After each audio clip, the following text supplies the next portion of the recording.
For 8 long years, Mason Hale lived without a voice. His only company was the wind that scraped across the Texas flats and the 2 wooden crosses on the rise behind his house.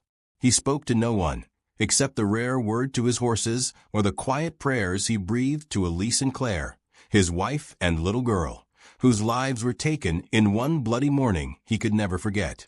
The man he used to be, full of laughter and plans, lay buried with them.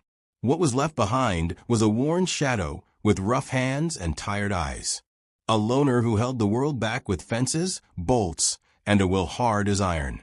Folks in town, the few who still recalled his name, talked in murmurs. Some swore he lost his mind after the war. Others claimed he'd put men in the ground and couldn't risk being seen. Mason didn't care what they guessed. The truth was simpler and far heavier. The world had taken everything from him, and he wanted nothing from it in return. Each morning he rose with the first light and worked the land like a man tending his own grave. He mended wire, patched the roof, and planted small rows that never seemed to catch in the unforgiving dirt. At night he sat by the fire with his dog curled close, the same bridle in his lap for the 100th repair. It wasn't the leather that needed fixing. It was the thoughts he dared not face. The army had taken his wife and child 8 years ago. They came hunting hostile Apache, but all they found that morning was a quiet family making breakfast. A misunderstanding, they said later. There was nothing unclear, though, about the way Mason lowered 2 small bodies into the earth beneath a sky stained with gun smoke. After that, he locked his doors and swore off the world. No strangers, no friends, not even God. So when the storm hit that night, he expected it to beat the place like every other. Rain hammering the shutters, wind moaning through the cracks. He did not expect the pounding on his door, fierce and unrelenting. He did not expect voices, women's voices, calling in Apache, a tongue he hadn't heard since that terrible morning 8 years past. And he did not expect the pause that held him in place, leather still looped in his hands, as if time itself had been snared. The knocking came again, harder now. Not a neighbor's tap, but the battering of souls with nowhere else to go. Mason's hand hovered near the rifle above the mantel. Old training told him to keep the door sealed and ride the storm out. But the sound in those voices, carried on wind and rain, was thick with fear, with the sharp edge of life and death. In that instant, Mason knew the world he had shut out for so long was coming through, whether he wanted it or not. The storm fell like a curtain, slashing West Texas with sheets of rain and a wind strong enough to shake the window frames. Lightning ripped the horizon open, flashing over miles of bent grass, and thunder rolled so deep the old timbers seemed to shiver. People with sense stayed inside, warm and dry, waiting it out. Not everyone had that choice. Mason sat by the fire, the bridle in his lap, though he'd stitched it 3 times already. It wasn't the gear, it was his restless mind. He had learned the hard way that busy hands were the only dam strong enough to hold back ghosts. Outside, the gale screamed like wolves, but he didn't twitch. After 8 years alone, a man stops fearing storms. Then the knock. It wasn't gentle. It wasn't shy. It was frantic, fists slamming old oak with whatever strength remained. Mason froze, fingers closing on the bridle. Nobody came out this far anymore. Not neighbors. Not drifters. Not even lost riders. Everyone knew Mason Hale wanted to be left alone. The pounding came again, louder, and under the roar he caught voices. Women, for sure. Urgent and close to breaking. He stood, slow and stiff, his knees popping from hard seasons. His hand brushed the Winchester above the hearth. Habit told him to be careful. The last time strangers had come in the dark, he'd buried his whole world the next day. Through the plank door, he heard scraps of speech, not English, but Apache. The sound turned his blood to ice. Soldiers had taught him to fear that language, yet he still knew a few words. Please. Shelter. Baby. Dying.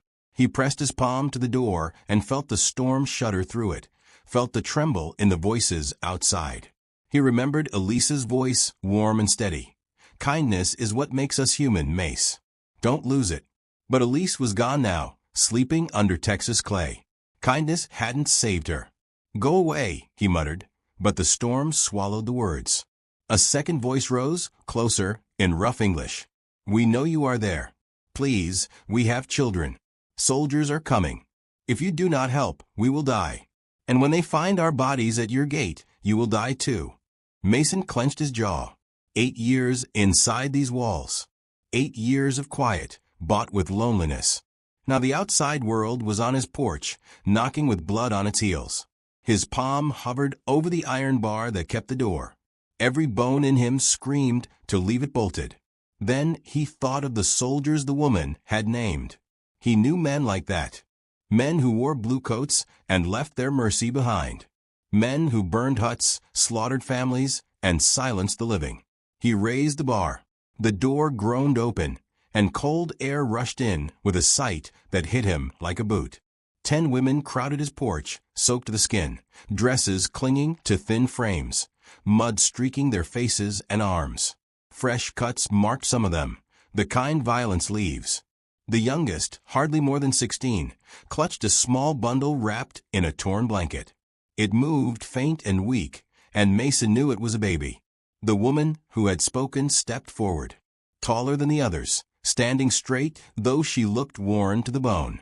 A thin line of blood ran from a cut above her eye, her dress torn at the shoulder, her dark gaze steady. "I am Neria," she said, careful with each word. "These are my sisters, my daughters, my people. We have run for 3 days. The soldiers are near." Mason opened his mouth, then shut it. Questions crowded his head, where they came from, why they were alone, why they chose his door. Then he heard the baby's ragged breath and saw the blue tint on tiny lips. Some things mattered more than answers. "Get inside," he said, rough as gravel, stepping back. They slipped past him like shadows. The room filled with rain and mud and fear. Mason felt the walls draw in around them. For 8 years, this cabin had been his fortress. Now it felt like the edge of a battlefield. Neria was last to enter. She paused near him, her voice dropping low. "They will not stop. Maybe 1 hour, maybe less. If they find us here, they will kill you too." Mason shut the door and dropped the bar, knowing it wouldn't make much difference. His long solitude had ended the moment he lifted the latch, and somewhere out in the dark, death was riding hard. The storm began to fade, but the sound of hooves slogging through drenched ground grew stronger. Beyond the live oaks, they were coming, soldiers hardened by campaigns and convinced no one would bar their path. Mason stared at the iron brace across his door. For 8 years, he had opened it for no one and asked nothing of the land. Now 10 Apache women and a gasping baby huddled by his hearth, their eyes fixed on him like he was the last stake in soft soil. Their leader, Neria, stood a step apart. She had introduced herself in steady English when he cracked the door, her tone calm despite the storm and the fear etched in her people's faces. "We have been running 3 days," she said.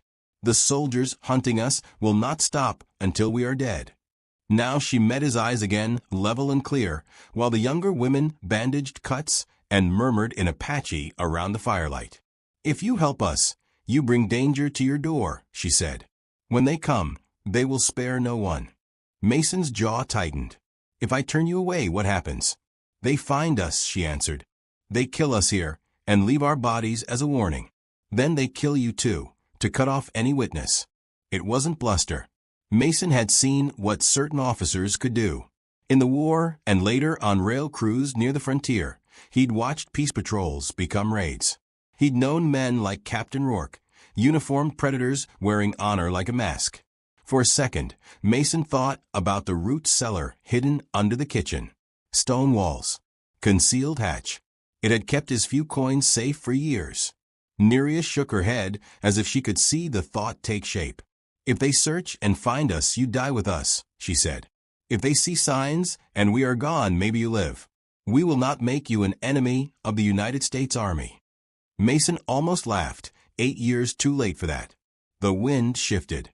Between gusts, he heard men's voices, orders muttered low, horses snorting, metal clinking as rifles were checked. "They'll be here soon," Neria said. Mason turned to the rifle above the mantel. His fingers ran the wood stock. Elisa's words drifted back. Kindness, Mace. Don't let the world take it from you. Kindness. Was that what this was? Or one more mistake he'd regret? He pulled the Winchester down and checked the chamber. Loaded. There's a dam above the ranch, he said, thinking out loud. Built it to hold spring floods. If I blow it, the valley fills fast. It'll sweep them clean out. Neria's face didn't change. And drown every horse, every soldier, and any child they may have with them. Soldiers don't bring children, Mason muttered. You sure? The cabin filled with a heavy quiet. He had seen too many ugly tricks to answer quickly. Neria placed a firm hand on his arm. You are not like them, she said. You know there is a better way. He looked at her and realized she wasn't begging. She was challenging him. Outside, a voice sliced through the wet night. Rancher, open this door or we burn you out and drag you by the heels. Rage flared in Mason's chest. Rage at Rourke and his kind. Rage at himself for believing he could hide forever. Under the fury, something else glowed, small but steady. No, he said, voice low and final. We don't run. We make our stand here. A faint, fierce smile touched Neria's mouth. The women moved fast, practiced, their torn skirts hiding knives, small hatchets, even a couple of pistols. They were not only refugees. They were fighters. Mason set bear traps in the tall grass below the windows and tossed caltrops in the churned mud near the barn. He unlatched the back door and rigged a choke point, the kind a small team could hold.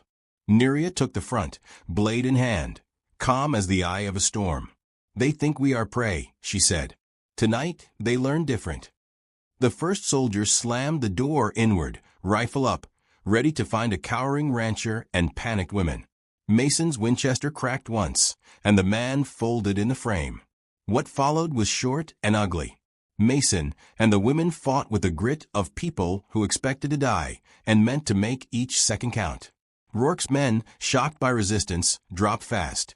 Then the shooting faded, and a new sound rippled through the night. More hooves, more voices, reinforcements. Neria appeared at Mason's side, her face streaked with rain and soot. Colonel Whitcomb has come, she said, and he brings his son. Mason wiped water from his brow and gripped the rifle tight.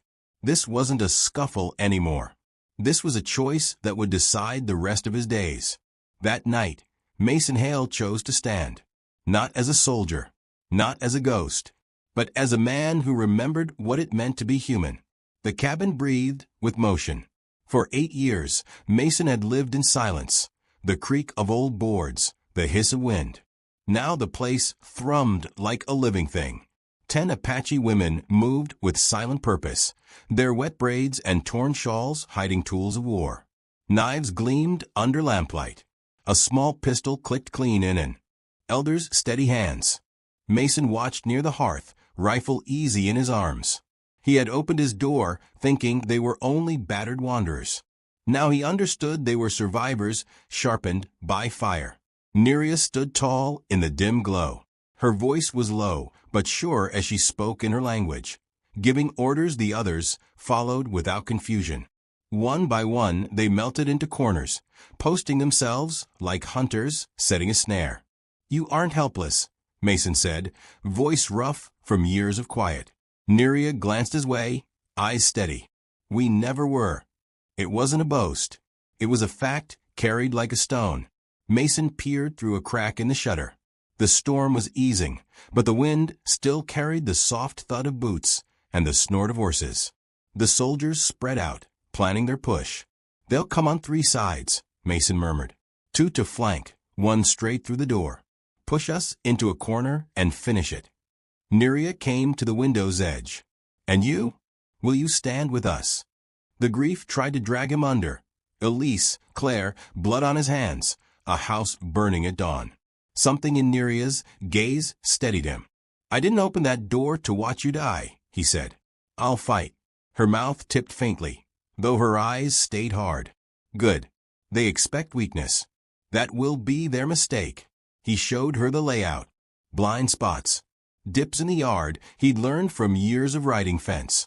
"There's a dam up the hill," he said again. "If we blow it, the flood would roll through in minutes." Neria shook her head. "Too many would die. Maybe innocents. We have seen men like Whitcomb use women and children as shields." Mason cursed under his breath. He had known officers who wore their cruelty like a badge. By the time the soldiers reached the outer fence, the cabin wasn't a refuge anymore. It was a trap waiting to spring. Mason strung trip lines along the paths he'd take if he were them. The women stacked tables and grain barrels into a breastwork. Neria handed him a small polished mirror. "When you see the sign, take their lead," she said. He tucked it into his coat. A shout rose outside. "Rancher, open up and we'll make it quick. Resist and we burn you out." Mason felt the weight of the Winchester. "They think they've got us penned," he said. "They do," Neria replied. "They aren't ready for what comes next." The door splintered. A captain kicked his way in, rifle high, expecting fear. Instead, he found Mason steady and sighted. The shot snapped through the air and shaved the brim from the officer's hat, sending him stumbling backward into the mud. Mason had missed on purpose, close enough to slice pride, not flesh. Neria flashed the mirror's light, and the women erupted from the shadows. Steel flashed. Shots cracked. The cramped entry became a choke point the soldiers couldn't clear. Outside, traps snapped on boots and riders cried out as their mounts found caltrops. 2 men fell before they touched the steps. Then, from the tree line, torches bloomed. Hooves churned. A voice cut across the yard like a knife. "This is Colonel Barrett Whitcomb of the United States Army. You are surrounded." Neria came to Mason's side, pale but unshaken. "They bring a full company," she whispered. "We can't win a straight fight." Mason's mind raced. "Maybe not head-on," he said, "but we can break their nerve." Her eyes narrowed. "How?" He looked toward the rear lines, where the horses and supplies would sit under light guard. "We hit them where they believe they're safe." Neria nodded once. "Then we make every second count." Together they slipped toward the back, ready to turn a lonely ranch into the stand that would test everything they had left. Steam still lifted from the churned mud when Mason and Neria slid into the dark behind the cabin, moving low through the wet grass toward the rear of the yard where supply mules and picket lines would be least guarded. The rain had thinned to a mist that clung to skin and rifle stocks, and the smell of powder hung heavy as breath. Inside the house, half the women kept up a steady rattle, dragging chairs, slamming shutters, firing measured shots, to sell the lie that everyone was bottled up at the front. Outside, the rest moved with Mason, their feet silent, their blades wrapped in cloth to keep them from flashing. At the edge of the cottonwoods, he counted silhouettes around the remounts. 6 men spread too wide, more worried about the cabin than the rear. "Good." He raised 2 fingers, then one, and the small team fanned out. The first sentry dropped without a sound, a palm over his mouth, a knife pressing him into the slick earth. The second turned at a scuff and caught the heel of Mason's rifle to the temple, his knees folding as if a string had been cut. A shout started to rise near the tack wagon, but Neria moved like lightning, her forearms snapping across a throat, her knife hilt first into a jaw, and the noise died in the damp. When the last guard reached for his pistol, Mason was already there, the Winchester's barrel pinning the man's wrist to the wagon slat. "Easy," he breathed, and the soldier froze. Beyond the picket rope stood a skinny officer in a fresh lieutenant's coat, barely whiskered, shoulders squared, because he knew he was watched. The boy, because that's what he was, had stayed too close to the supply line, a smart move for a parade field, a poor one in a kill fog. Mason stepped from the shadow, muzzle steady. "Don't," he said. The young man's eyes widened, pride and fear wrestling in them. "Hands up." The lieutenant obeyed, his voice catching. "Please, quiet." Neria slipped in, binding his wrists with a wet strip torn from a saddle blanket. For a heartbeat, the camp was nothing but rain and the soft creak of leather. Then, from a front, the fight roared again. Women's war cries cutting through the mist, return fire cracking, a captain bellowing orders, as if volume could hold his lines together. "Back! Mason whispered, nudging the prisoner ahead. They ghosted along the fence, hugging the shadow of the barn until the cabin's scarred wall rose before them.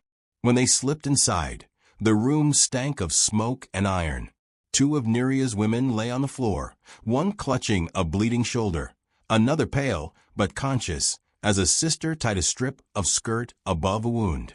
Others reloaded with quick, practiced motions. Neria's gaze flashed to the bound lieutenant, and then to Mason. He nodded once. "He's Whitcomb's boy," Mason said low. "I heard him called Evan outside." Her jaw set. The colonel will hesitate. That breath is what saves lives. Before she could answer, a voice boomed from the yard, stripped of certainty. "This is Colonel Barrett Whitcomb. You have my son. Release him, and we will talk." A murmur moved through the cabin. Mason stared at the boy, who couldn't keep his hands from trembling. For a moment, another face rose in his mind. Claire's small mouth trembling in a fever, Elisa's thin hand on her brow. He pushed the memory down, breathing through the burn in his throat. "No terms," Neria called back, her words sharp as a thrown blade. "You burned our homes. You hunted our families. Tonight you answer." The yard fell still, torches flickering like angry stars. Mason took the lieutenant by the arm, steering him to the window slit. "Look," he said. "See what your father's orders did. Remember it when you speak." The boy swallowed hard, eyes darting to the bodies in the yard, to the women braced behind overturned tables, to the baby's bundle rocking on a bedroll, where a teenager hushed it with a shaking hand. When he finally spoke, it wasn't to beg. "I didn't know," he said, voice thin. "You were told what they wanted you to know," Mason answered. A sudden wail drifted from beyond the tree line. High, fragile, unmistakably a baby's cry. Mason's scalp prickled. He glanced at Neria, who was already looking. At him. "You hear it?" he asked. She nodded, the faintest movement. "You said they sometimes use—" "I have seen it," she finished bleak. "But I cannot know if this is real or trap." Mason's mind jumped to the dynamite tucked in the crate by the pantry door, the drive up to the dam, the fuse length he'd cut with a carpenter's care. One spark, and a wall of water would roll through the low ground, burying hoof prints and men alike. If there were a child out there, he felt the weight of the choice like a millstone. "Not the dam," he said through his teeth. "Not tonight." Neria studied him for a breath, then gave a single tight nod. "Another way, then." They didn't have hours. They had minutes. Mason sketched the yard in words, the slope toward the corral, the shallow rise by the smokehouse, the blind turn at the well. "They think we're trapped," he said. "So we make them sure of it. Make noise, draw them to the door. When they push, we slip out the back and cut the tether on the part that matters." "Whitcomb," Neria said. "Or his voice." Mason's eyes dropped to the lieutenant. "His voice will do." The plan rolled out on breath and grit. Neria left 5 inside to hold the front and make thunder. Mason took the back team and the boy, who stumbled but kept pace, his jaw clenched. They slid into the wet night again, the yard a tangle of shadow and weak firelight. At the corner of the barn, a soldier turned and froze at the sight of the bound officer. "Lieutenant," he blurted, and that was all the opening Mason needed. He drove his shoulder into the man's chest and dropped him with one clean punch to the jaw. 2 more stepped from the dark, but the women were already moving, blades quick and silent. Mason hustled the boy to the hitching rail and looped the rope around a post, leaving just enough slack for a small, planned slip. "On my mark," he whispered. Then the front door blew open again, and the cabin erupted, gunfire, shouts, the slam of boots on wet boards, as Whitcomb's men surged for what they thought was the breaking point. "Now," Mason hissed. Neria's mirror flashed, a tiny wink of light from the cabin's side window, and the back team sprang. 2 women cut the picket line in one sweep, sending riderless horses bolting with panic screams.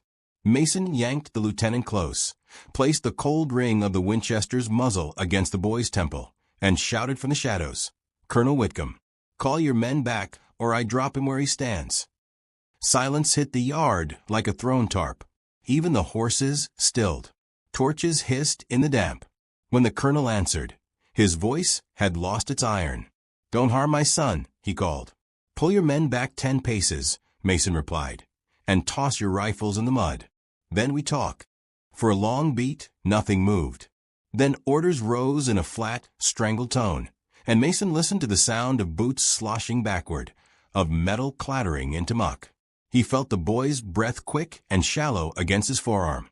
"You're doing fine," Mason said, not sure whether he meant the lieutenant or himself. "Keep breathing." Inside the cabin, the gunfire faded to the click of hammers and the harsh pant of lungs.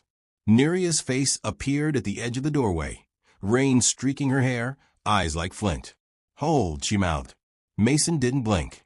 "All right, Colonel," he called. "You want him alive. You listen. You ride out now. You leave your wounded. You leave your dead. You leave your wagons. At first light, you turn yourself over to the federal marshals. You know they're coming. We all heard the telegraph riders go by this afternoon. You do this, and your son walks out. And if I refuse?" The colonel's voice tried to harden and didn't quite make it. Neria stepped forward, blade bare, the lamplight trembling along its edge. "Then we teach you what it costs to hunt the people you swore to protect." Another beat. Then, hoof-shifting men. Breathing, the muddy squelch of a pride swallowing itself. "I'll do it," Whitcomb said at last, each word like a stone passed. "At first light. I give you my word." "Your word was the fire in our homes," Neria answered. "You will give more than words." Mason felt the lieutenant sag with relief that made his legs weak. He eased the boy back behind the barn and bound him to a post where stray shots wouldn't find him. "We're not killing you," he said quietly, "but you might be the one who stops this for good." The boy's throat bobbed. "How?" "You talk," Mason said, "to the marshals. You tell them what Captain Rourke did, what your father signed, where the bodies fell that never made it to a report." The young man squeezed his eyes shut. "If I do, he'll hang. If you don't, someone else's child will."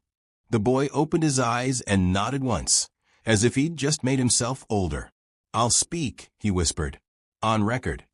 Dawn pulled a dull rim of copper over the horizon, turning the soaked prairie into a mirror.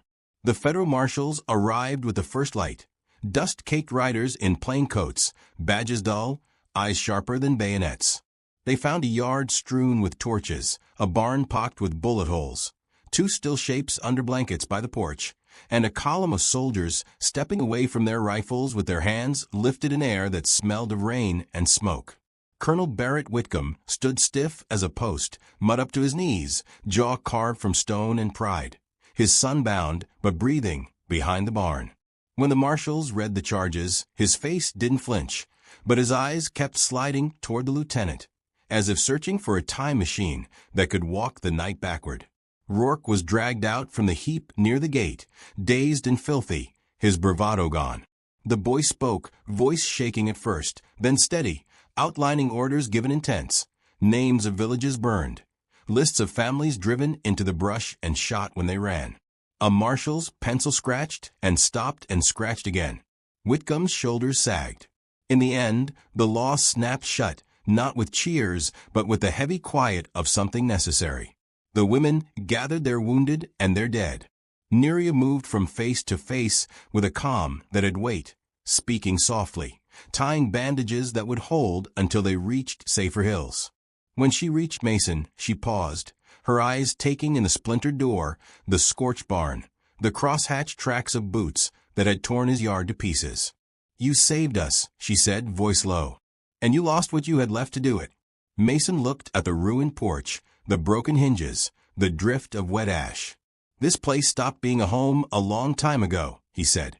"Wood and stone burn. People don't come back."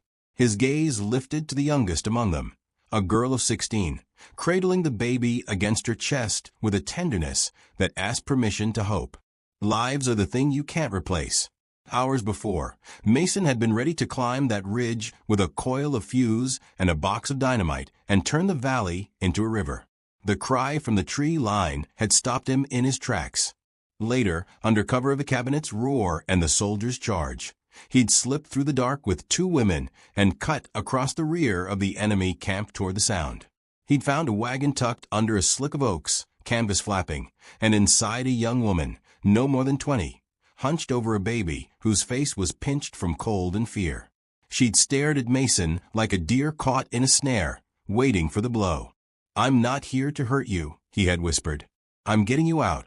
"Why?" she'd asked, clutching the child tighter. "Because your colonel turned this into something it never should have been," he'd said. They'd crept back the way they came, hands low, bodies close to the ground, bullets stitching the air on the far side of the yard. One guard noticed, and a woman with. Mason slid in behind him, her forearm hard across his mouth until his fight went slack. By the time they reached the cabin, the front had gone quiet, the floor slick with mud and blood, and then Neria's whisper had floated from the door. "Whitcomb is here, with more." What followed had been time. A stand. A bargain. A dawn that felt like it might actually break. When the marshals finally led Whitcomb away in irons, and Rourke with him, the yard exhaled. The women turned north in a tight column, battered but unbroken, moving toward people and places that might hold them safe long enough to heal. Mason stood amid the wreckage with a rifle that smelled of oil and rain, and the ache of 8 years hanging off his shoulders like a sodden coat. He looked toward the horizon and felt something in his chest loosen, the knot he'd kept tied for so long letting go by a finger's width. He didn't ask the marshals for guards or for a crew to rebuild. "This land holds too much blood now," he said. "It's time to leave it behind." Neria came to him before she mounted. "What will you do?" He stared past her, at the broad reach of the western sky washed clean by the storm. 8 years I've waited to die," he said. "I think I'll see what living feels like." For a second, the steel in her face softened. "You saved more than our lives, Mason Hale," she said. "You found your own." The column filed out, a scatter of hoofbeats fading into the wet hush. Mason saddled his mare with hands that remembered the rhythm and swung the Winchester across his back. Near the wrecked gate stood a young woman he had pulled from the wagon, Clara Hendress, he'd learned, her baby asleep at last against her shoulder. She watched the tree line like it might spit out another company at any moment. "Denver's a long ride," Mason said, snugging the cinch. Clara nodded without looking at him. "But I can't stay," she said, voice small and fierce at the same time. "Not after," she didn't finish. She didn't need to. He had seen enough in the grim work of the night to know what she was carrying. "You don't have to go it alone," he said. "Not with a child." She opened her mouth as if to argue, then closed it, her eyes skimming the shot-out windows, the scorched roof beams, the place where 2 women had been wrapped, the ground already drying under a thin sun. Mason finished the saddle and offered a hand.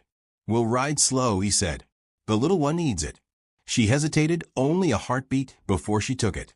They rode out at a walk, the old ranch falling behind them, the smell of wet earth giving way to the clean scent of warmed grass.